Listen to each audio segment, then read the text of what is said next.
des hommes ici maintenant, je ne sais pas. Il y a une sœur là-bas. Bonsoir. Bonsoir. Je réponds au nom de la sœur Neftali. Pasteur, j'ai une question pertinente sur le point où vous avez parlé du plaisir. Je donne personnellement mon exemple. Hein? Isaac exemple, Isaac réalité quoi.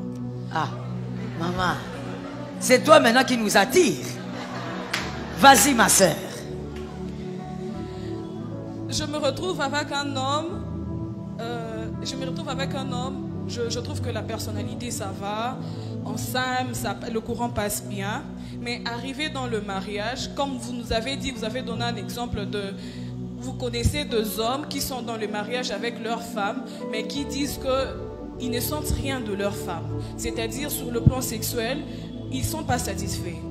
Je me demande, j'arrive dans le mariage, je me retrouve avec un homme comme ça. Je dois seulement prier le Seigneur sur le plan sexuel ou je ne sais pas, je dois trouver des conseillers.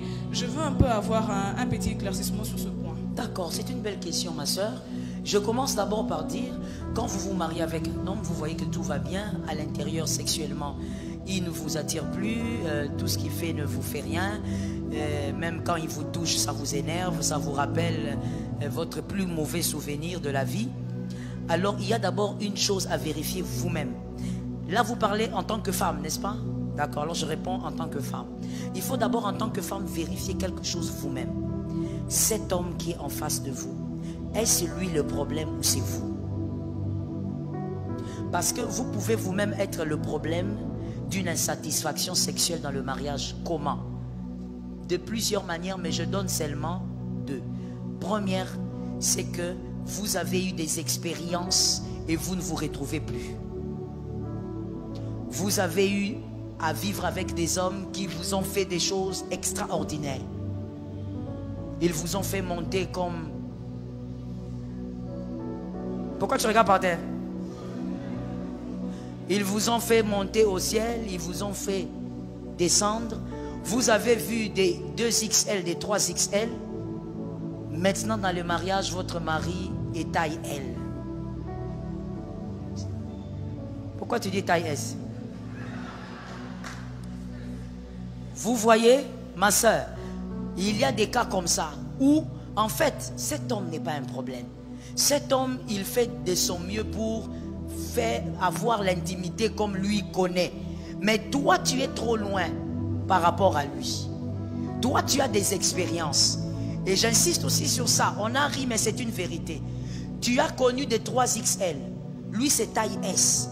Mais lui ne sait pas qu'il ne te donne pas du plaisir parce qu'il est taille S. Mais toi, la femme, c'est ton corps. Tu sais que cette taille ici, tu n'es plus accoutumé. Il ne faut pas oublier, le corps de la femme, c'est un muscle. Le muscle, c'est comme quand vous faites le sport. Plus tu fais le muscle fait quoi? Voilà. Donc, quelque part, ça peut être la première raison.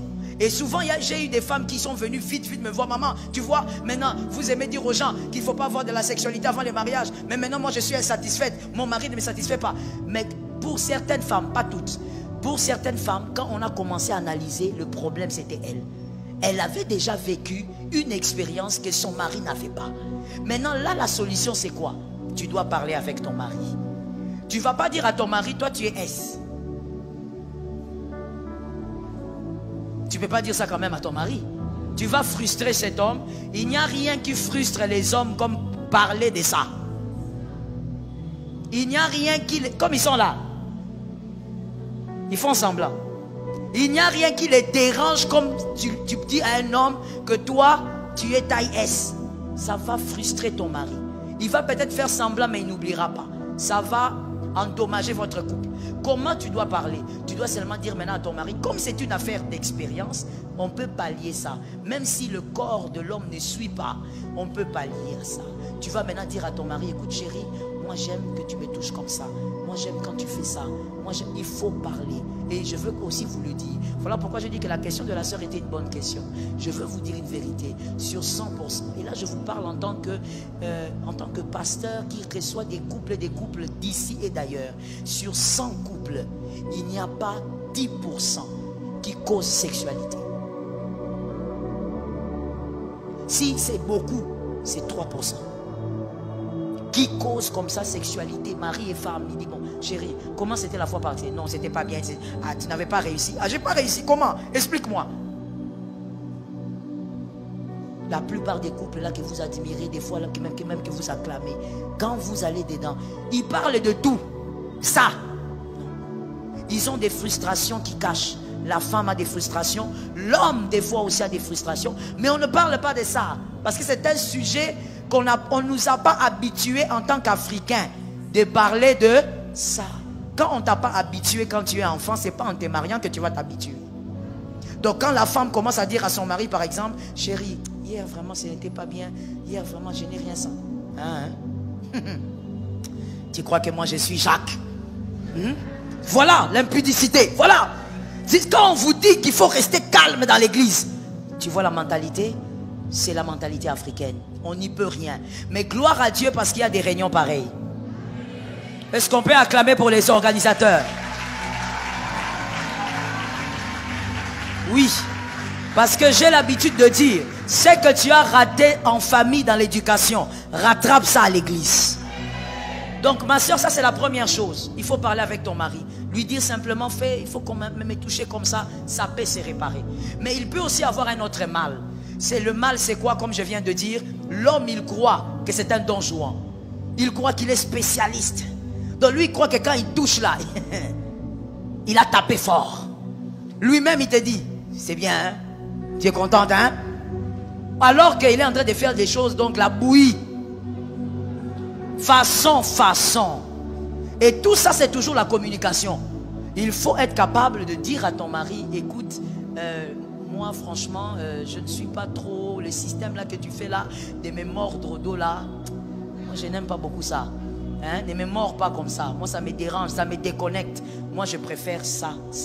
Tout passe par la communication. Mais d'abord, vérifie au départ, est-ce que c'est toi ou c'est lui? Parce que ça peut être toi. Et il faut causer. Tout dépend aussi du type d'homme que tu vas épouser. Parce que comme tu les vois ici, les hommes que tu vois là, au milieu d'eux, il y a des hommes qui seront capables d'en parler à froid. Il y a aussi des hommes qui ne vont pas supporter d'en parler. Parce qu'ils auront l'impression que tu touches à leur ego. Alors ils ne pourront pas. Mais je donne un conseil à un jeune homme. C'est un mal que de ne pas parler de ta sexualité avec ta femme. Je dis avec ta femme. Je ne dis pas avec la copine qui t'attend là dehors. D'ailleurs, vous êtes dans les copinages, vous voulez pécher ce soir? Non, hein? Si cette copine là qui t'attend dehors t'amène dans le péché, je dis feu. Feu. J'en vois encore là où elle est. C'était la dernière question. C'était la dernière, n'est-ce pas? On va poser les questions le samedi prochain. Aujourd'hui, on doit prier.